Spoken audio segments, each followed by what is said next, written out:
রাজ্য রাজনীতির অঙ্গনে ফের একবার উত্তাপ। এই মুহূর্তে কৈলাসহরের স্থানীয় বিধায়ক বীরজি সিনহাকে ঘিরে আবারও বিতর্কের দানা বেঁধেছে। সাম্প্রতিককালে তিনি অভিযোগ করেছেন যে রোহিঙ্গা এবং অনুপ্রবেশ ইস্যুতে কার্যত সহায়তা করছে শাসক দল বিজেপি। এমন মন্তব্যের পর কিন্তু রাজ্য রাজনীতিতে এক প্রকার বিতর্কের দানা বেঁধেছিল। বলে রাখি যে গত 6 নভেম্বর রোহিঙ্গা এবং অনুপ্রবেশ ইস্যুতে এক সাংবাদিক সম্মেলন করে কংগ্রেস বিধায়ক বীরজি সিনহা বিজেপির বিরুদ্ধে অভিযোগের আঙুল তুলেছিল। তিনি দাবি করেছেন বাংলাদেশ থেকে অবৈধ অনুপ্রবেশকারীদের এনে নাগরিকত্ব পেতে সহায়তা করছে শাসক দলের একাংশ। কি বললেন তিনি, শুনুন।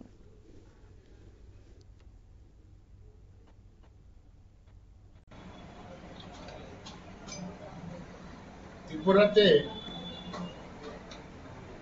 বিদেশি অনুপ্রবেশ ইস্যু নিয়ে এখন পাল্টাপাল্টি অভিযোগ চলছে। এর মধ্যে আমাদের কাছে তথ্য এসছে যে রুলিং বিজেপির সহযোগিতায় বাংলাদেশের বেআইনি নাগরিকরা অনুপ্রবেশ করছে। এখানে বাংলাদেশের আইডি কার্ড আছে,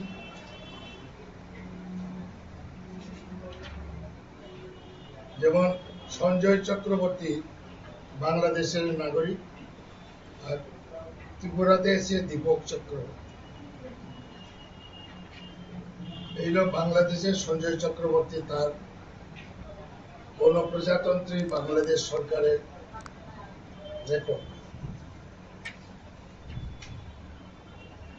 উনি যে বাংলাদেশে আন্তর্জাতিক মানবাধিকার সাংবাদিক সংস্থার সঞ্জয় চক্রবর্তী সাগর একটা মেম্বার।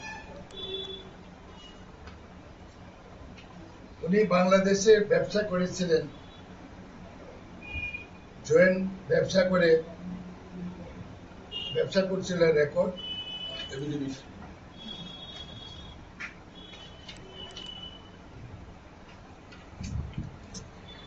ব্যাংক এশিয়া বাংলাদেশে এই ব্যক্তির নাগরিক অ্যাকাউন্ট,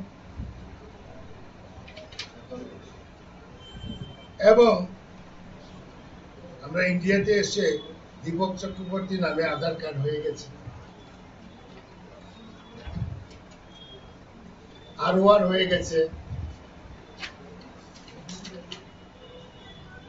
সবকিছু। এই ব্যক্তিটা দুইটা নামে আছে। ইদানিং একটা মহিলা এবং নাবালিকা দুইজনকে ওনার মাধ্যমে বাংলাদেশ থেকে আনা হয়েছে, এবং সেই মহিলার নাম রাজিদা বেগম। তাকে অ্যারেস্ট করা হয়েছে, এবং এই ভদ্র মহিলা ভিডিও সাক্ষাৎকারটা পরিষ্কার বলেছে এই সঞ্জয় চক্রবর্তী তাকে আনা হয়েছে, তার বালিকা মেয়েকে ঘুমিয়ে রাখা হয়েছে কুমার। এই মহিলা অসুস্থ হয়েছে, সে কৈলাসহর হাসপাতালে আছে, এখন ঠিক আছে কিনা যায় না। এবং উল্লেখ থাকে যে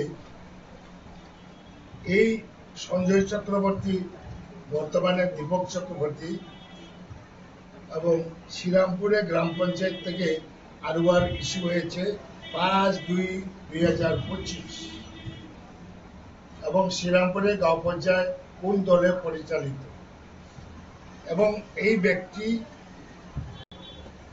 প্রকাশ থাকে মিনিস্টার টিঙ্কু রায়ের পাশে ভাড়া থাকত,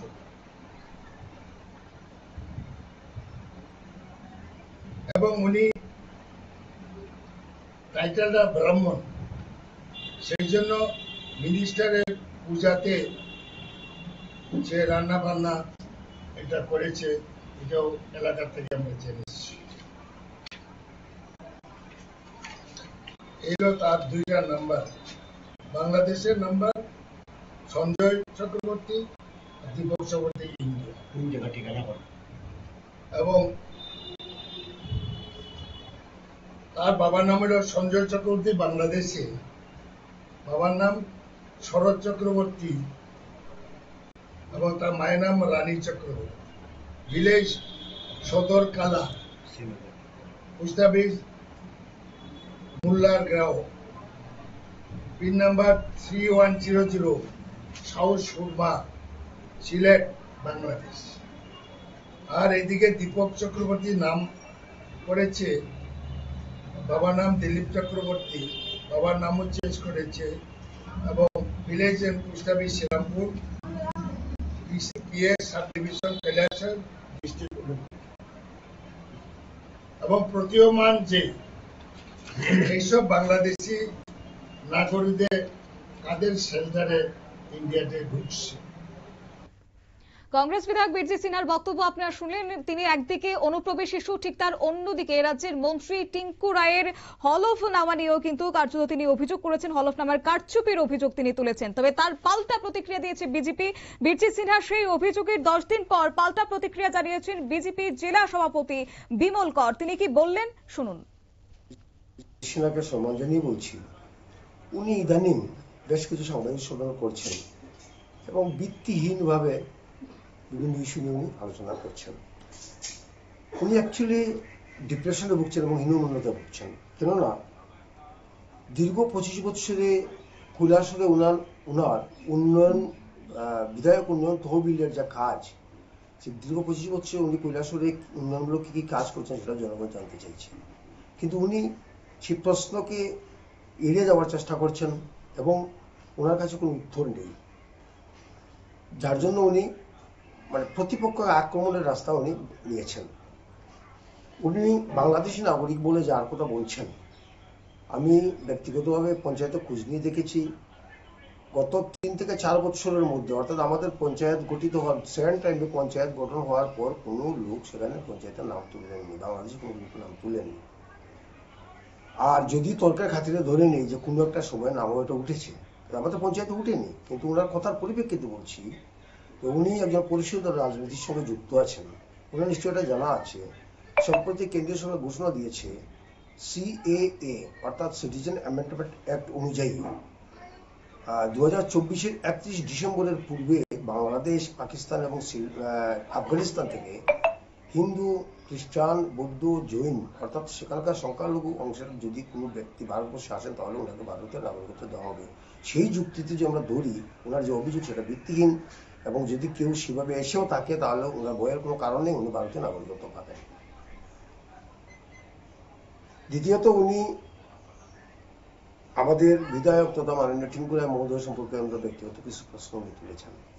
এটা আসলে উনার এমন একটা হীনমন্যতা উনি ভুগছেন যে কৈলাসের মানুষ উনার বিগত দিনের উন্নয়নের কাজকর্ম নিয়ে জানতে চাইছে, কিন্তু উনি মানুষকে সঠিক উত্তর দিতে পারছেন না। তাই উনি বাকরুদ্ধ। তাই জনমতেরকে বিভ্রান্ত করার জন্য বা মনে করুন তাদের প্রশ্নের উত্তর এড়িয়ে যাওয়ার জন্য কৌশল হিসাবে প্রতিপক্ষকে ভিত্তিহীন অভিযোগে অভিযুক্ত করার একটা কৌশল উনি হাতে নিয়েছেন। আর যদি ওনার বক্তব্য যথার্থতা প্রমাণ করতে হয় তাহলে সেখানে দেশে আইন আছে, আদালত আছে, কোর্ট আছে, সেখানে উনি যাবেন, সেখানে দেখবেন, সেটা চ্যালেঞ্জ করবেন। আর সবচেয়ে যেটা ভাইটাল বক্তব্য যেটা, যে মানুষ, জনগণ, নেতা, মন্ত্রী যারা আছেন, বিধায়ক আছেন বা মন্ত্রী আছেন, সবার কাছ থেকে কার কতটুকু এডুকেশন কোয়ালিফিকেশন সেটা কিন্তু মানুষ যাচাই করছে না। মানুষ সেটা দেখার চেষ্টা করছে। মানুষ চাইছেন যে আমরা যাকে নির্বাচন করেছি উনি আমাদের জন্য উন্নয়নমূলক কাজ করছেন কিনা, উনি নির্বাচনে যে সমস্ত প্রতিশ্রুতি দিয়েছিলেন সেই সমস্ত প্রতিশ্রুতি উনি পালন করছেন কিনা, ওনার কোয়ালিফিকেশন, এডুকেশন সেটা মানুষ বিচার্য বিষয় নয়। আমরা দেখেছি মাননীয় সম্মানীয় বিরজিৎ বাবু হয়তো হায়ার এডুকেশন অনেক ভালো লেখাপড়া করেছেন, বা আমাদের এখানে CPM এর নেতৃত্ব অনেকে আছেন হয়তো খুব ভালো ডিগ্রি নিয়েছেন, কিন্তু শুধু ডিগ্রি দিয়ে উন্নয়নের কাজ হয় না। উন্নয়নের কাজ যদি করতে হয় তাহলে তার মানসিকতা, ইতিবাচক মানসিকতার প্রয়োজন এবং কিছু বাস্তবিক জ্ঞানের প্রয়োজন, মানুষের প্রয়োজন মেটানোর তাগিদে যা যা করার প্রয়োজন তা করতে হয়। আমরা দেখেছি যে টিঙ্কু রায় সম্পর্কে উনি আলোচনা করেছেন যে টিঙ্কু রায় নির্বাচনে অবলম্বন কি দিয়েছেন আছে, তাতে জনগণের কোনো মাথা ব্যথা নেই। জনগণ দেখতে চাইছেন মাননীয় টিঙ্কু রায় আসার পর আমাদের কৈলাসহরের প্রভূত প্রায় 550 কোটি টাকার উন্নয়নমূলক কাজ হয়েছে, চলছে এবং আগামী দিন আরো হবে। তো একটা উন্নয়নের জোয়ার চলছে, এই পরিস্থিতিতে উনি নিজেকে সামলাতে পারছেন না, উনাকে বিভিন্ন প্রশ্নের সম্মুখীন হতে হচ্ছে। সেই প্রশ্নকে এড়িয়ে যাওয়ার জন্য ভিত্তিহীন অভিযোগ আনছেন। আমরা সেই ভিত্তিহীন অভিযোগের তীব্র নিন্দা জানাই। অর্থাৎ বিধায়ক বীরজিৎ সিনহার অভিযোগ আজ খণ্ডন করলেন বিজেপি জেলা সভাপতি বিমল কর। তিনি দাবি করেন যে শ্রীরামপুর গ্রাম পঞ্চায়েত থেকে এক বাংলাদেশি নাগরিক অবৈধভাবে যে আরোয়া সংগ্রহ করেছেন তা বাস্তবসম্মত নয় এবং তার বক্তব্য গত 3 থেকে 4 বছরে ওই পঞ্চায়েতে কোনো নতুন নাম তোলা হয়নি। পাশাপাশি তিনি এও বলেন যে ভারত সরকার নির্দিষ্ট দেশগুলির সংখ্যালঘুদের জন্য নাগরিকত্ব প্রদানের যে ঘোষণা করেছে সেই প্রেক্ষাপটও বীরজিৎ সিনহা উপেক্ষা করেছেন। একই সঙ্গে মন্ত্রী টিঙ্কু রায়ের শিক্ষাগত যোগ্যতা নিয়ে বীরজিৎ সিনহার প্রশ্ন তোলাকে ক্ষোভ প্রকাশ করেছেন আজ বিমল কর এবং একই সঙ্গে বিভ্রান্তিকর ভিত্তিহীন অভিযোগ তুলেছেন।